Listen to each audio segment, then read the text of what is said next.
It is Tuesday morning and we're coming to you live from our studios at Desawe Kanda here in Accra. Good morning, and my name is Safwa Boy. We're also streaming live on Facebook at TV3 Ghana. The news bulletin starts now. Greater Accra Regional Minister Linda Akwele Oklu has revealed that 20% of recently installed streetlights in the region have been stolen.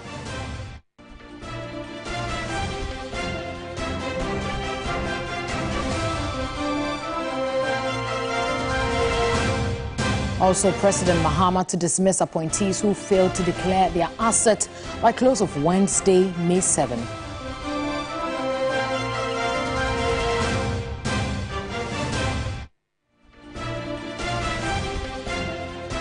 Also coming up this morning, Global Alliance for Vaccines and Immunization officially announces approval of Ghana's application for hepatitis B birth dose vaccines. We have details of these and many more coming up shortly. Please stay with us. Many thanks for joining us this morning. Let's settle for the details now. And all appointees of President Mahamas who failed to declare their assets have up to Wednesday to do so or be sacked. President John Dramani Mahama gave a stern warning after he launched the Code of Conduct for his appointees. The president has given immediate punishment of a forfeiture of 3 months' salary plus an additional 1 month, all to be donated to the Mahama Cares Fund over failure to meet the deadline. A social contract promised and delivered. The Chief of Staff sets the tone for what has been described as the Mahama Bible for his appointees. There shall never be any excuse for whatsoever when you cross the line. The only time you will not be able to reach the president is when we are about removing you. I've heard some of you say, oh, he's my friend, I go to his house. Trust me, even if you meander your way to reach him through his driver, his ADC, the president will tell you, as for this Julius, this issue came up and I told him to wait. Look at what he's done. But he's written the letter already. The Mahama administration has been reminded severally by civil society organizations to abide by his promise that could see governance taken to a new level and check corruption. The president gave a sneak peek into the code. You are not in office to wield power. You are here to serve the people of Ghana. The second is conflict of interest. Any situation that creates a conflict between your personal interest and your official duties must be avoided or disclosed. This includes holding stakes in companies that deal with government or with your ministries, using insider knowledge for your personal benefit, awarding contracts to entities that are connected to yourself or your close family. If you're a dormant partner in any business engaging with the government, even outside your ministry, you must disclose it in writing to this office. Not through a telephone call, not through a relative. You must submit an official declaration. Failure to do so will result in disciplinary action. We all know our cultural fondness for gifts, but we must now draw a clear line between appreciation and influence. Appointees are prohibited from accepting gifts or favors, especially from companies or individuals with interest in governmental decisions. If a gift is received during an official engagement and its estimated value exceeds 20,000 Ghana cedis, it must be declared. And upon leaving office, the gift must be surrendered unless expressly permitted to retain it by the president. As for hampers and gift items, no government funds, including internally generated funds, are to be used to purchase or distribute hampers. The only exception is modest gifts to staff as a reward for excellence or retirement. Affirming no intent to scare appointees, he gave the consequences of failure to adhere. Strict compliance with this code will restore confidence in the political elite and help to consolidate our democracy. And so I expect all of you to do your best to abide by the code. Let us walk this path together with discipline, with humility, and with an unyielding commitment to the people of Ghana. Upon assumption of office and swearing in of his appointees, the president gave an order on declaration of assets. That order has been disobeyed by some. The consequences, he says, remain dire. For all those who are appointed or nominated before 31st March 2025 and fail to meet the deadline, you are to forfeit 3 months of salary to be donated to the Ghana Medical Trust Fund, named after me, Mahamas. In addition to 1 month's salary that I've asked all appointees to donate to the Mahamas Trust Fund.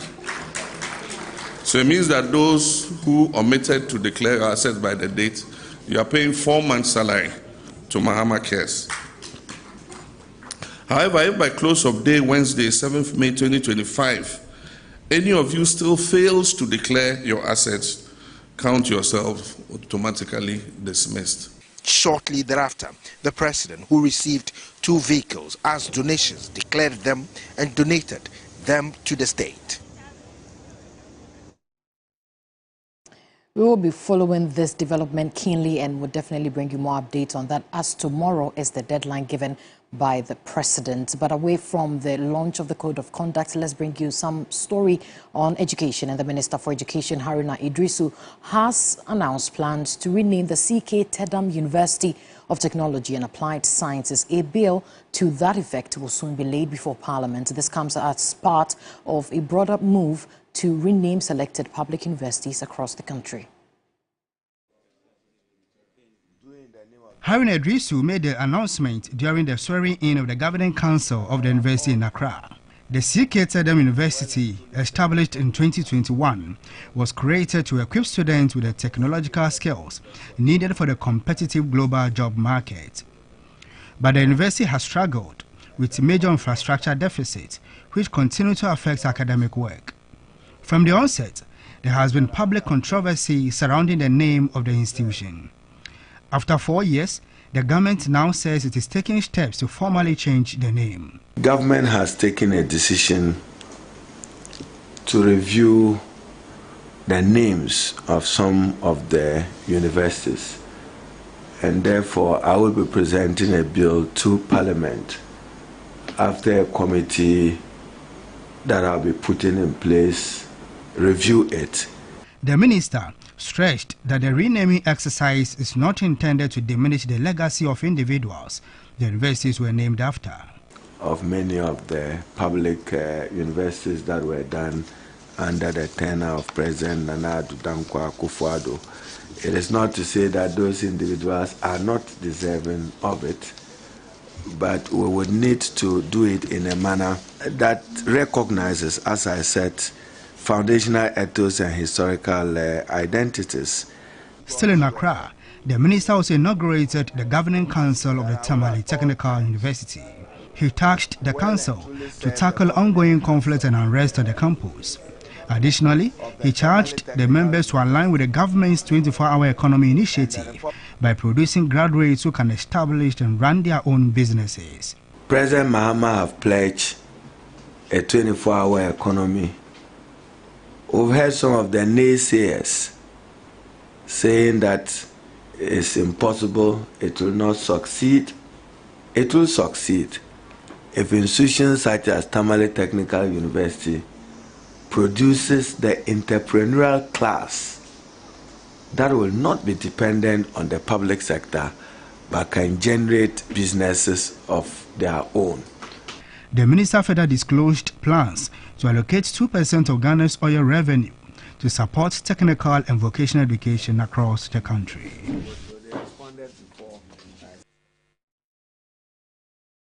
The Greater Accra Regional Minister Linda Kweli Oklu has revealed that 20% of recently installed streetlights in the region have been stolen. Speaking during the confirmation process of the Shai Osudoku District Chief Executive nominee, the regional minister emphasized the urgent need for assembly members to approve MMDCs so they can assume full responsibility. We also started with the streetlight project, which, as I'm speaking to you now, we were able to at least had 80% of the streets fixed, and as I'm speaking to you now, almost 20% is gone because of theft. And so we need DCs badly to be in office so that they can also take some of the burden. Let's bring you some more stories where leadership of the opposition New Patriotic Party say they will resist any attempt by the government to control the judiciary following the handing of a petition at the Jubilee House yesterday. Hundreds of party supporters along with allied opposition parties, this morning yesterday marched the streets of the capital protesting the suspension of the Chief Justice Gertrude Tokono. There is more in this report. Hundreds gathered for the first major protest since the historic 2024 elections, which ushered the NDC into power. By 9 a.m., the leadership and supporters of the New Patriotic Party, along with their supporters, had reached the Supreme Court, the highest decision-making body under the judiciary, with a simple demand: revoke the suspension of the Chief Justice. Along with drumming and dancing, the alleged attempt by the Mahamas administration to usurp the authority of the judiciary. During this, His Excellency President John Mahamas' reign, we feel the executive is taking absolute charge and control over the judiciary. The president has no moral right to suspend the Chief Justice because he is not a judiciary, and the law says it is only the judiciary that can interpret the suspension, and what he is doing is illegal. Leadership of the NPP demanded immediate revocation of the suspension. As it stands now, there is a deliberate attempt by the President of Ghana to annex the judiciary. And why do I say so? When you go to Ghana Constitution, it's very clear under Article 146 and Article 296 that even where a president has a discretionary power, he must use it judiciously. He must use it with good conscience. As it stands now, our president is relying on the frivolous, repugnant, and porous petition that has been submitted by some Ghanaians. We know the president wants to extend his tenure of office. That is why he has called for the suspension of the Chief Justice. At the Jubilee House, Minority Leader Alexander Penyo-Markin would read out the demands of the group. On behalf of the Speaker, we expect that the petition will be brought to the House floor once the House resumes for deliberation. And finally, to the principal actor himself, we believe that what is happening in front of us, there must be an end to this issue of you do me, I do. There must be an end to retaliatory politics. In Ghana today, all of us as political actors have a story to tell. Where do we end the vicious cycle? It is not yielding to the whims of hawks and hardliners in our respective political parties that will make us better political leaders. Deputy Chief of Staff Stan Dogbe, who received the petition, urged togetherness in developing the country. On behalf of the President, I'm delighted to receive the petition from the coalition. It will be duly presented to the Chief of Staff for the attention of the President. Let me say that we are happy that your process started this morning and has ended very peacefully. That in itself is a very strong message about the democracy that President Mahama wants to instill. The process to determine the guilt or otherwise of the Chief Justice, meanwhile, continued to be in process. Indeed, and this happened just yesterday, and we'll definitely bring you more of this story. But let's take you back to the Greater Accra Regional Minister, Linda Akwili-Okulu, because he has threatened to revoke the appointment of all government appointees who participated in but failed to vote in favor of the president's nominee in the Shai Osudoku District Assembly. Ignatius Fred Dodoi, an assembly member in the district, was rejected by his colleagues after failing to secure the required 2/3 majority of votes. Assembly members, traditional authorities and party supporters gathered at the Godisberg Memorial Hall in Dodoa for the confirmation of Ignatius Fred Dodoi, the president's nominee for the Shai Osudoku District Assembly. Before the voting process began, the Greater Accra Regional Minister met with all assembly members privately urging them to put aside their differences and confirm the nominee. Upon return to the auditorium, she visibly apologized and emphasized the importance of unity, appealing to members to endorse Dodoe, who currently serves as the assembly member for the Natriku electoral area. In case I've offended anybody here, please find in your heart to forgive me. If Ignatius has also offended anybody here, please find a way of forgiving Ignatius. I'm pleading with assembly members. Please don't disgrace me. Her plea was backed by the president of the National Association of Local Authorities of Ghana, NALAG. I'm fully aware, and so are you. In some districts, the confirmation process has faced challenges due to political, personal, and strategic disagreements. While this concern may be valid in their own right, I respectfully urge you, my honorable members, to rise above this fray of partisan or individual interests and put the needs of the people of Shai Osudoku first.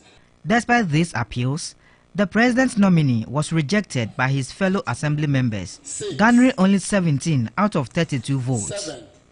The regional minister expressed her dismay over the outcome, describing it as a blow on her influence in the constituency. Shai Osudoku, like I said earlier, if you are not able to confirm your nominee, all government appointees will be revoked. So we are going to revoke the government appointees. It's everywhere. Shai Osudoku is not special. No one is. So we are going to revoke the appointment. The House is expected to reconvene in 10 days to conduct the confirmation process once again. Meanwhile, in the Adenta municipality, the MC nominee, Ella Esinam Nungo, secured her position after polling 13 out of 18 votes. She pledged to prioritize infrastructure development and improve sanitation. At the La Nkwantana Madina Municipal Assembly, Alhaji Faila Fuseni was confirmed as Municipal Chief Executive after achieving 100% yes vote in his second attempt. The mixed results from the confirmation processes across the Greater Accra region reflect both the deep political dynamics at play and the importance of grassroots consensus in local governance. While some nominees secured their positions with broad support, others faced rejection from within their own assemblies. Stanley Nibleu, TV3 News, Accra. A very fascinating one there, but let's bring you some stories on transport. And engineers constructing the Western Rail Lines are warning that illegal mining activities along the rail lines have significantly increased operational costs. Meanwhile, the CEO of the Railways Development Authority, Dr. Frederick Apo, who has been on a familiarization visit to the Western region, assures that the project is on schedule and will be completed in 2028, as promised by the President. Rama Smith has more in this report. The 78-kilometer single standard gauge Western Rail Line, stretching from Manso to Univalley, commenced in 2022. Estimated at 500 million euros, the project, being undertaken by Amandi Investment Limited, was slated for completion within 42 months. Following his appointment, CEO of the Ghana Railways Development Authority, Dr. Frederick Apo, was on a working visit to assess its status, as work had been suspended due to funding issues. He assured of the completion of the rail lines by 2028, as promised by President John Dramani Mahama. The purpose of this visit, again, is for me to formally see the line. I have seen the line, but through informal inspections. There is a formal inspection with my authority and with my technical team, as well as, of course, consultants and contractors alike, for us to all understand the challenges, as well as communicate the government vision for the Western Line. I will tell you this. We want to commission Western Line by 2028. That is the present vision. So it means that we've got work to do on the financing side, as well as, of course, our ability as a government to work with Amandi for them to resume work and agree on the deliverables. Illegal miners have been operating with impunity along the rail lines at Amantine, causing environmental degradation and obstruction of the drainage systems and sections of the narrow gauge lines. they have blocked a drainage to create a small dam to support their mining activities. On our way to Isioso, the team encountered another surprising development. Illegal miners had water pipe holes under the rail lines. Deputy Residential Engineer of Aya Engineering, Lawrence Nyako, says these illegal mining activities have substantially increased operational costs. The impact of the railway line during the Galamsey issue affects our construction sector. At the same time, it also increase the cost of the project. The contractor is counting a lot of difficulties during construction stage. And this information has been already communicated to most of the concerned people. The police are always patrolling, but at the moment the police get in, within 20-30 minutes, they will come back again. So it's a routine issue. So if the security are trying to involve, it should be a routine security issue, whereby the security know the right thing to do better. I think that's what we can say. In a related development, the general manager of the Ghana Manganese Company, Joseph Ampon, who met the CEO, expressed the desire of his company to collaborate with the Railways Development Authority in reviving rail transport for their materials, preferring it over road transport. Only the recent times that the amount of ore that we want to send, Ghana Railways is not able to send it to the port, and that's why we resort to trucks. To make railways to transport or haul all the material that we mine here to the port is what we support. Actually, we want to freeze the road. When you were coming, I believe you met a lot of trucks on the road. That is not our intention. That it's not something that we want. But because we don't get the support from Ghana Railways, we have no alternative than to do that. So if we get the help from Ghana Railways, I think this many trucks on the road issue will be reduced. So we have our full support and we're fully behind it. Erama Smith, TV3 News, in Suta Takwa Nsoyim Municipality. Let's bring you our last story where there was a release of statement indicating that the minority leader, Honorable Alexander Afenyo-Markin, should be arrested. And that is what you see on your screens now as I take you through it. Police invite Honorable Alexander Afenyo-Markin to assist investigation into viral demonstration video. And it says that the Ghana Police Service has reviewed several video footages on an alleged assault on a police officer by Honorable Alexander Afenyo-Markin during the just-ended demonstration which took place yesterday. Following the review, the service has written to the Right Honorable Speaker of Parliament requesting the release of Honorable Alexander Afenyo-Markin to assist ongoing investigation into the alleged incident. The officer in question will also be assisting the investigation.